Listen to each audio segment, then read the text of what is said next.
Scum Season 2 is gearing up, with Tech 1's most violent offenders on display in our award-winning survival broadcast.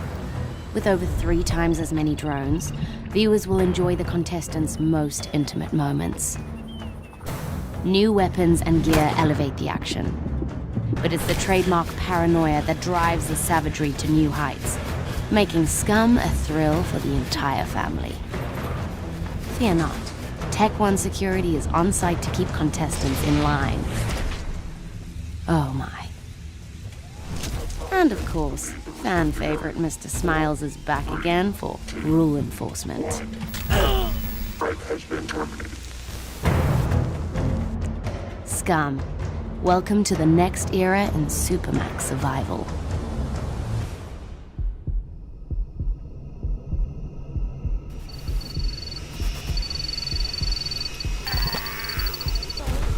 All contestant corpses will be reused in Scum per government regulations.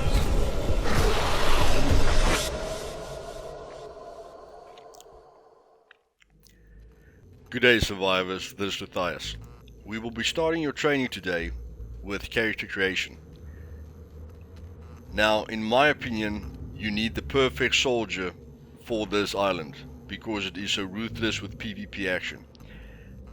And what I'd like to do is set my age to 40 so that I can get a bonus on strength and constitution.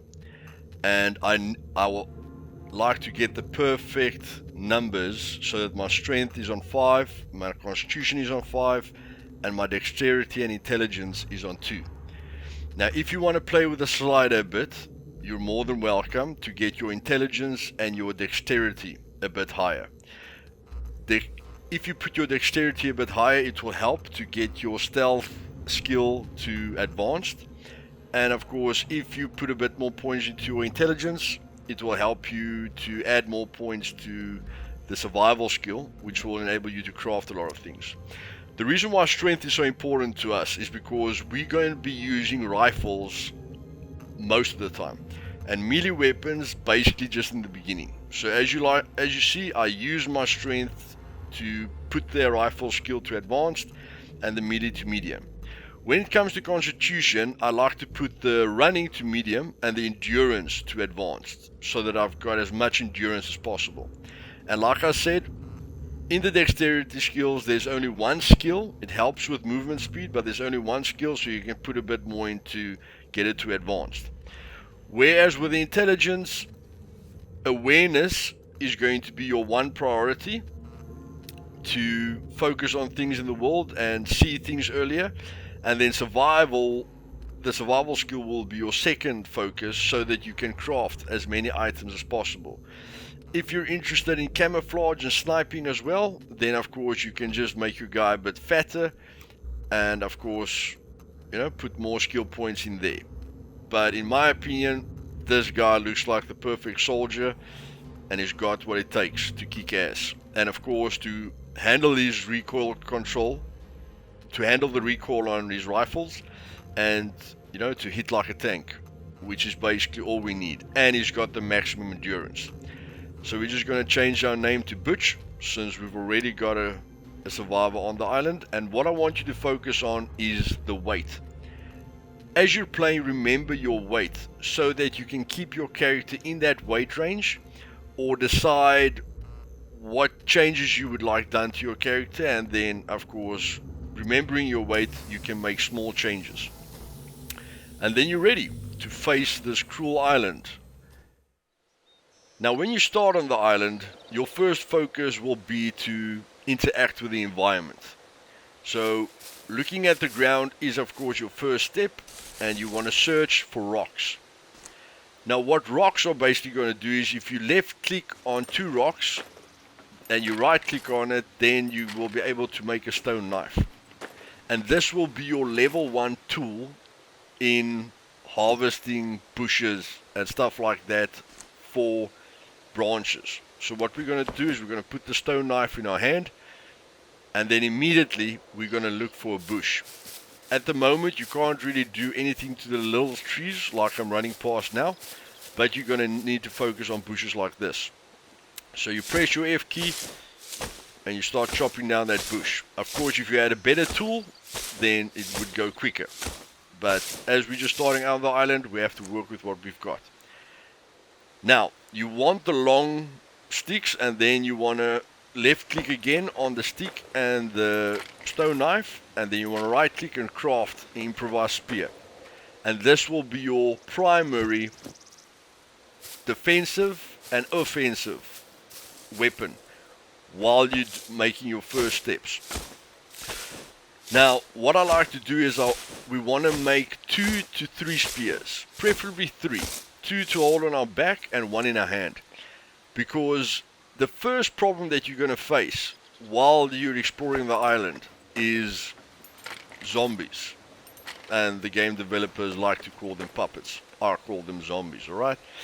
And they are the most challenging zombies we've had up to this point in a survival game. So, with the throwing mechanic, you basically want a headshot on these zombies so that you can kill them in one shot. And as you're moving around, you want to look at the map to make sure that while you're harvesting bushes and running around, that you are heading in a certain direction to the nearest town or to the nearest hotspot to see what you can loot there. So as you can see, we're about to create our third spear, and this is our basic weapons that we're going to need in the beginning. As I say, if you throw a spear, you're gonna struggle to hit the puppet in the head because he's moving all the time, and if he runs to you, you'll find it quite easy. But just in case you fail, you want to have the extra spears on you so that you don't run around looking for the spears that you've missed him with. Now, your first priority in the beginning is of course storage, because if you go to your inventory, you'll see that you have very little storage space. And when you're looking at the improvised courier backpack, always press the little arrows to let you see what is the fastest and the cheapest way, resource wise, to make that item. And there you can see I'm just showing you that you can use various tools, but of course the stone knife is a cheap and easy to find tool, so that's what we're going to use.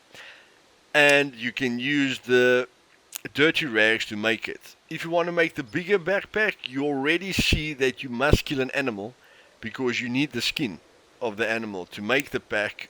And then secondly, the second difficult item is the sewing kit, which you will first need to find.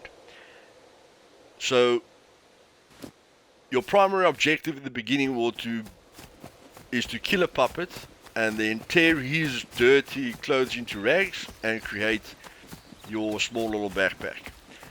Now, if you run into a high risk situation like this is where you start training your awareness and your stealth. Because on a full server or on a PvP server, you're gonna need to take your time and see if there are any other players in the area that would love to kill you, because that's just what they're here to do and that's what everyone's paying for. So what I like to do is I like to scan the area first. Of course, the megs that walk around is your biggest threat, but if you can keep your eye on them and see what their routes are and the way they walk, then you can look at where you're going to have gaps to run in there and try and get the hot loot. Now, I was lucky enough to stumble upon this place right in the beginning, but please, if you're unsure and you don't want to die in the beginning and you just want to relax, ignore these areas and go to places that aren't populated at all, small little houses, and I guarantee you will find weapons and everything you need, okay, without putting yourself in too much danger. As you can see here, I'm moving closer inch by inch and always having cover on both sides. As I see, there's a mech to my right and there's a mech to my left. So I'm trying to keep both areas covered, and I'm using the great new third-person perspective to see where they're moving at, which is a great addition to the game since third person has always been a problem for us. to immerse ourselves in a survival game. So, when you see a gap, take it. Never hesitate. Survivors, never hesitate. He who hesitates is lost, and that is very true here. You will see that this puppet or zombie detects me, and although I'm in a bad situation with just a spear, I'm not going to give up. Because my endurance is good, my strength is high, and I must be able to kill this zombie, and that is why I put my strength and my constitution so high, so that I can take on zombies in situations where I need to fight them, like I am here. Now that was a big zombie. He only took about 20% of my health, and I literally killed him with a piece of wood. Okay, and that's why I say having strength and being built like a tough soldier is never a bad idea. Apparently, you're not going to run as fast as players with better dexterity or with a better running skill, but that's not the end of the world. So, when you enter this area, there are two things that you need to focus on. Other players that you need to always be alert of, and you need to work out the MiGs routes that they are walking on, and know when you have a gap and how long that gap is going to be there for. Don't just take the gap when the MiG is not looking at you, because maybe he's at the point of turning around and then he's going to shoot your head off. Okay,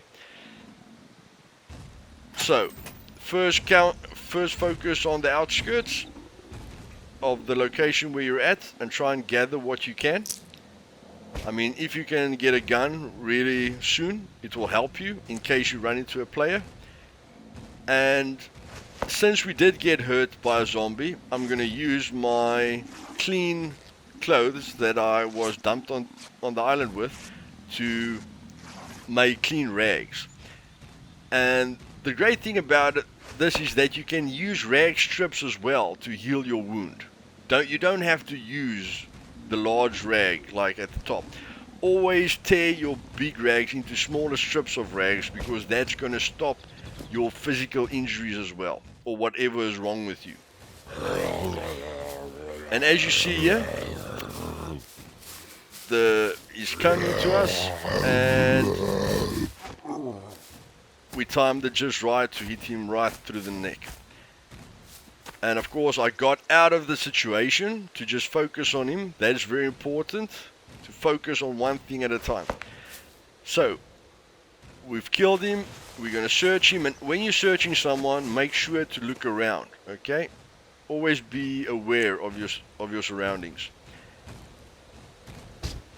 So, like I said, if we didn't run into this location, then we would have used the zombie's clothes to make a backpack.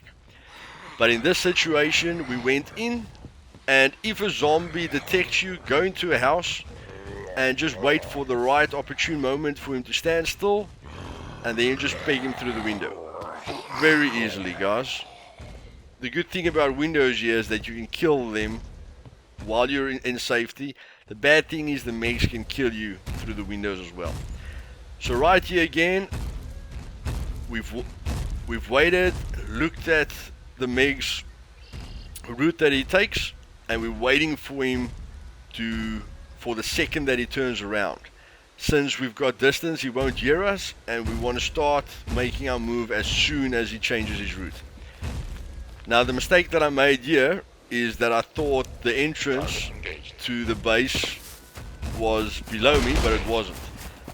And again, as soon as you feel the shit is starting to come, don't hesitate. Just go for it and look at your angles.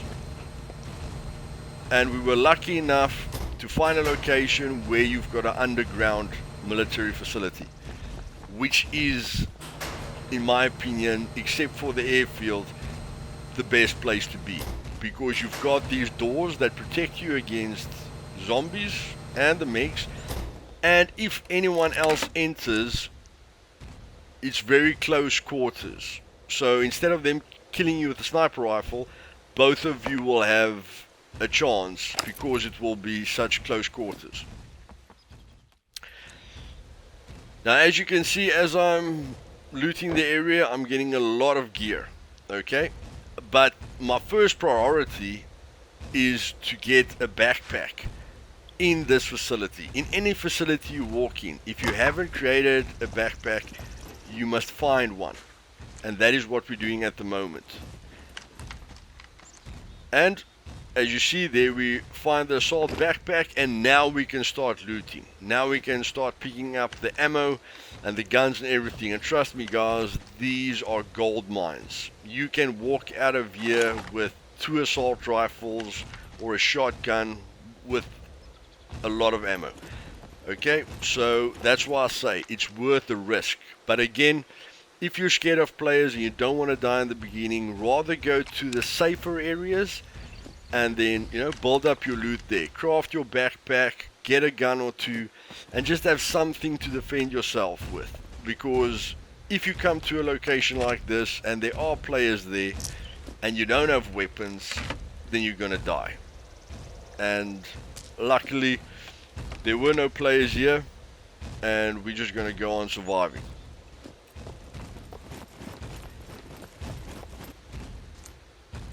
As you can see, wonderful loot. And when you're in these areas, always listen. Always use your ears and make sure you don't hear anything, because you're not always close to the doors where you came in. And if a guy sneaks up to you, it's going to be a really easy kill. Just like Miscreated, this game is based on realism when it comes to the damage. So 1 headshot and you're down for the count. The yellow boxes are normally health, and then the red ones are normally just standard equipment. But your military covered boxes are of course the ones that you're looking for. And as you can see, our energy is going down. You'll see that in the beginning your energy goes down quite quickly and you struggle to build it back up. But I am going to show you how to get the food that you need to sustain yourself for quite a while, and then of course you can get creative with all the vitamins and nutrients that you need in your body. So again, we're going to open up this door, and as soon as we make a decision, we're going to stick to it.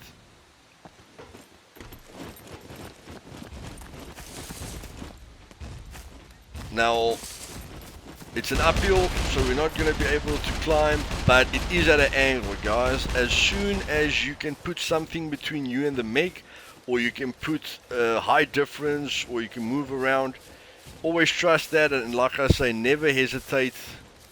And if you can, run across from his view. Don't run in a straight line to his view, because then he's going to get a very easy shot on you, and they can kill you with 1 headshot. Sometimes it takes them 3 shots if they can't land a headshot.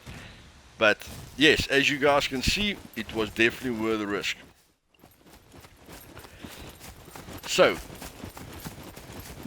again, always look at your map, always plan your next location, and make sure you waste as little time as possible. Now, we can see our energy is at 0. So our next point of focus will be to get food. And again, we're going to use the environment to help us here. If I wasn't geared, I would have killed this zombie with the spear. But luckily enough, I've got the shotgun. But just remember, guys, when you're in a populated area with zombies, a gun isn't always your best option, because that will attract all the zombies and it will let all the players know where you are. But of course, with a shotgun, blowing out his brains is always fun. So there I see the ball running. And now I'm basically just going to track it. I'm not going to worry about the zombies. I've got a strong soldier with a lot of endurance. As you can see, my stamina isn't going down too quickly. And we're going to catch up to that ball.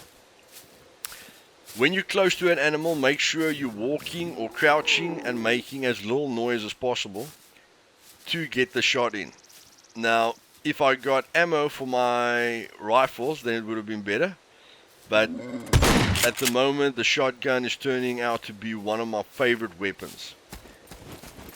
Especially for the PvE side of it, because there's absolutely nothing that can touch me with that gun. So when you kill the boar, get your 2 stones. If you've maybe used up your stone knife by now, you can always just craft another stone knife, or maybe you've picked up a knife, you know, and you can use that. But in any case, what we're going to need to do now is take that stone knife and chop up this boar, because we need to eat. You're going to have 3 stages of chopping him up until you see this buffet of steaks and bones and fat lying around. Now again, if you killed your first animal with a nicely timed throw of a wooden spear, then you would have gotten the animal skin, which would have enabled you to build the larger backpack. All you would have needed is a little sewing kit. So there I'm just showing you. You can put it in to a jacket if you maybe killed a zombie with camouflage clothing on. So from this animal you can get a lot. The fat will help you to craft various things, and the meat is very important. I'm just going to take 3 pieces because I want to make the stick, the first, how can I say, stick with meat on it. And the first one that you can make, basically you can attach 3 steaks to, and I think the second one you can put more on, but I think the first one is good enough for me. So I want to build a fire, so I hit the bushes, and if I see a large branch, I hit that into smaller branches, because I need 5 small branches to make a campfire. So we're going to craft the fire now, and it's always good to create the fire right there where you got the branches from, so that you can use the branches that's in your vicinity to create the tool that you will need to light the fire. As you can see, the fire's right here, and we need to create a fire drill. But because the 2 branches are in our vicinity, we can create it very easily. So we're going to light the fire with the fire drill that we just created. Very easy, guys, plain and simple. And then when we have created the fire, we're gonna, the small skewer, okay, the small skewer with meat, that's what I like to make at the beginning. So I've got my 3 pieces of meat. All I basically need is the long stick, I believe. Yes. So, because we're not sure where the other long stick is, we're just going to quickly chop another branch or another bush. And we're going to, because the branch is lying in our vicinity, we can create the meat pole immediately. Or to be technical, the skewer, the small skewer. Okay? So now we go to the fire, and again we want to craft this right at the fire, because we're crafting it in the vicinity of the fire. So when we go to the fire, we won't have to select it in our inventory. We can just, of course, go and cook, because it's already in the vicinity of the fire. So always keep that in mind. Try and work in a place where there's as much in your vicinity as possible to work with. So now we're going to eat, and very important, guys, do not eat all. Okay, in some situations it won't be that negative for you, but in other situations you're going to eat way too much, and your stomach volume is going to go over 100%, and then you're just going to puke everything out, and it's not going to be good for your health. Okay, so what we're doing is we're taking 1 piece at a time, and the biggest problem that we have energy wise is our deficit that we have there. So I want that deficit to go down. So at the moment I can see it's going down at a nice pace. but I want it to go down a bit quicker, and I want my stomach volume at about 50%. I don't want to go too high because I don't want to get fat, in later days.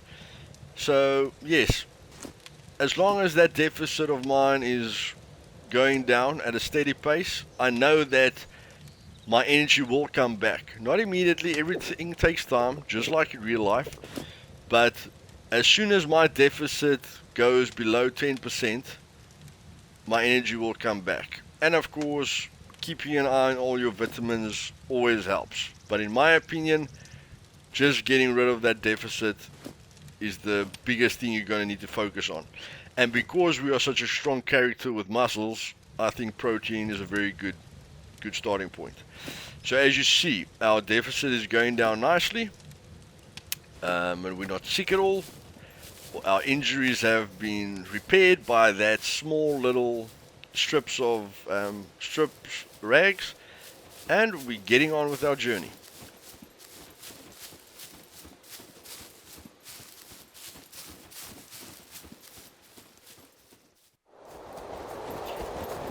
Now another wonderful thing about Scum is the weather. Now it's got some of the best weather effects I've seen in a long time, and I love the immersion. But I'm not going to talk about immersion enough, or too much, sorry, because I know I try to use that word a lot.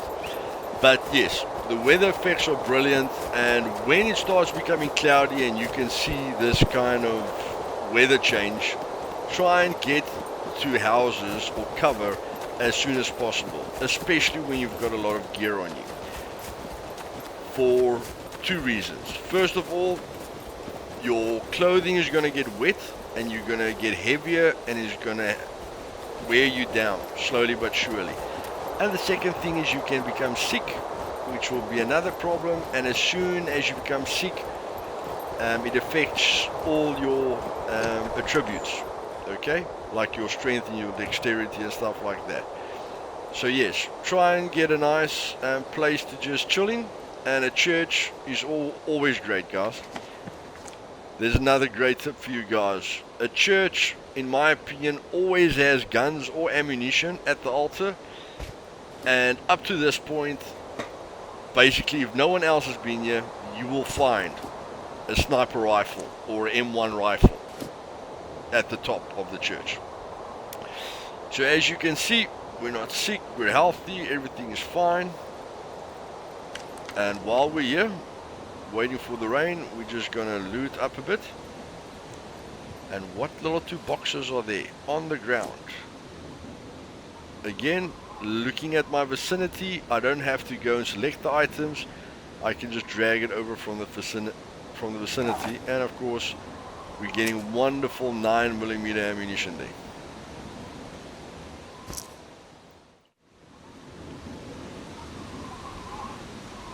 So as you can see, we're nice and geared up, and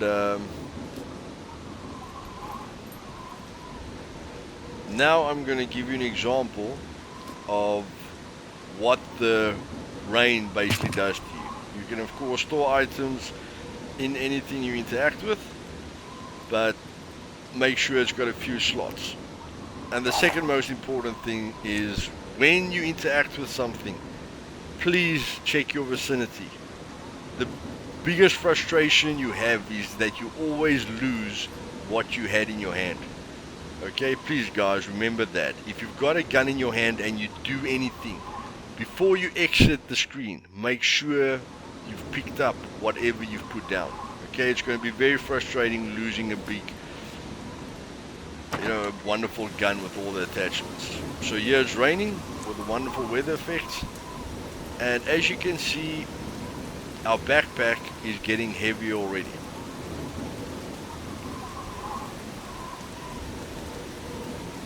And then you will see below the backpack, our top jacket is getting heavier, and this is very realistic. The water is basically draining down to through the jacket into the cotton shirt.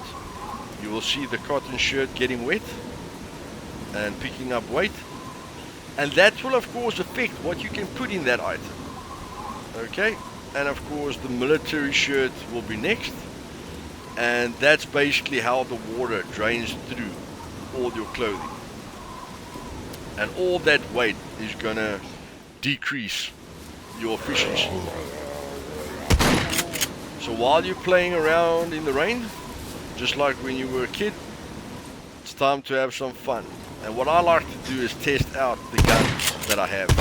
Or if you've got a spear, start training with your spear, getting those headshots. Like you can see, I'm aiming down the sides here a lot, and it works, but it's not working perfectly for me. So I want to try and train myself to work with a shotgun. So now I'm trying to fire from the hip, using the crosshairs and seeing what distance they must be at. Yeah, basically one got me offside. You know, I didn't see him coming, and like I say, they can rush you. But again, anytime you get hit by a zombie or anything, go to your metabolism, check your sicknesses, and if you've got a physical injury, always use those rags. And again, you can see I'm using a rag now, and my shotgun is on the ground in the vicinity, guys. So if I didn't focus on that and I walk to the next town now, my shotgun is behind me, and at this moment the shotgun is the only gun that I've got ammunition for. You know, so that will be absolutely disastrous for me. I could use a pistol, but of course I'm loving the shotgun, so you can imagine me walking to another town about don't know how many kilometers and not having as much fun as I'm having now. So again, judging the distance, this is a big one. Yep. And I'm seeing exactly how far a zombie or a person must be from me for me to have a one-shot kill, basically blow his brains out. And yes, make sure you press the V key to start the combat stance, and if you want to get out of the combat stance, press the V key again. As you can see, oh, what a shot. These are basically some of the biggest zombies you can find, and as you can see, I am ripping them apart. And at this point in time, I know there's no threat for me at the moment. And if you get a drone that bothers you, get rid of him as well, guys. Stuff these guys. If they want to see us survive, they better pay for it. So, our clothes are wet. You know, we're soaking, we can get sick. It's not very good. The wind is blowing. And remember, guys, it's very difficult to make a fire while it's wet or the wind is blowing. So get your 5 sticks, craft them into a small bundle, first of all. Okay, so select your 5 small sticks, because you know that's what you need for a small campfire. Put the whole bundle in your hands, and then you run into some cover.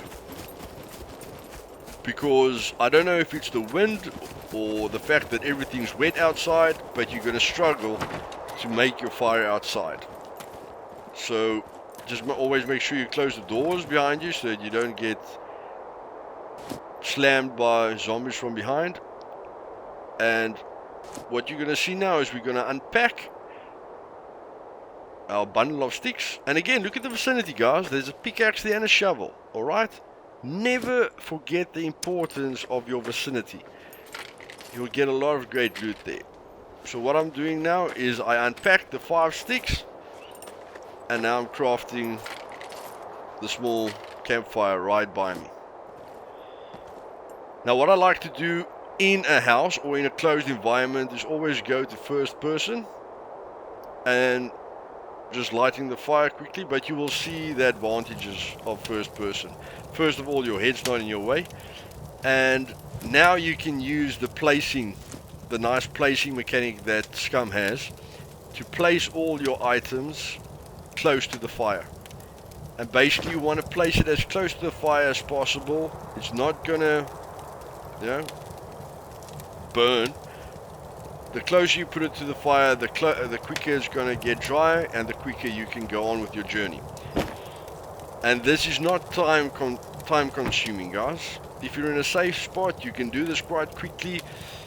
You just put all your clothes at the fire for about a minute or two, and as soon as you're happy, you just put your clothes back on and then sit at the fire for a while, you know, get yourself a bit more immersed, calm down, think about your next action, what you want to do, go look at the map, plan your next strategy. And yes, as you can see, with just a little bit of time with my clothes sitting at the fire and me just crouching down, making sure I'm getting rid of the last little bit of residue. As you can see, just the fact that I'm close to the fire is bringing it down already. But the fact that I took all my clothes and put it at the fire made everything much quicker. This whole process took me about 3 minutes at most. So now you can see our wounds have been treated, and look at that, guys. Just those three pieces of meat that I ate, and I took some water, got my energy at 100%. So as you will see, you can take a piss, and at the bottom there's your bladder volume. Okay, never let your bladder volume get to 100%, or your colon volume. If your colon volume gets to 100%, you're going to take a shit in the most inappropriate places or in the most dangerous situations, and I don't think anyone wants to die while taking a shit. Okay, so to end this off, those are your basics, guys. When you've done this, when you've basically crafted what we've crafted that up to this point, you can play around with your weapons, you can go looting where you want to loot, and train with your weapons. At the moment, people saying the shotgun is not that good. Guys, I beg to differ. I have killed everything with one shot. And if I can't prove it, the shotgun will do the proving for me. One shot, guys. One shot. So guys, I hope you enjoyed this guide. If you want any advanced tips on PvPing and anything you want to know, leave it in the comments below. Please like and subscribe, and have fun, guys, because this is go time.